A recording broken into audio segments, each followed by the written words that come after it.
సాయిబాబా గారి పట్ల విశేషమైనటువంటి భక్తి ప్రపత్తులు కలిగినవాడు. సాయిబాబా గారు భగవత్ స్వరూపం, కానీ ఒక గురువుగా ఆయన కూర్చుని ఉన్నప్పుడు మామూలు కోరికలు తీర్చలేనివాడు కాదు, అసలు అడగక్కర్లేదు, ఆయన వర్షిస్తాడు.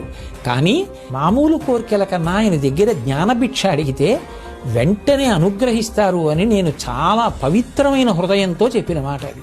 షిరిడి సాయిని శివుని అవతారం అని కొలిచే వాళ్ళు చాలా మంది ఉన్నారు, మీరు కూడా అంగీకరిస్తారా? ఖచ్చితంగా భగవంతుని అవతారాలుగానే గురుస్వరూపాలు వస్తాయి. బాబా గారు ఎంత పవిత్రమైన విషయాలు చెప్పారు.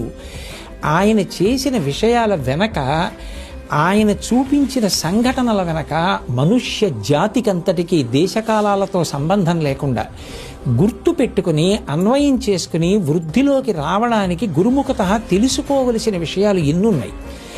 వాటిని ఆ కోణంలో పరిశీలిస్తే మనందరం వృద్ధిలోకి రావడానికి ఆయన చెప్పిన ఒక్క మాట అయినా సరిపోతుంది. ఆ కోణంలో చదవండి అని చెప్పాను.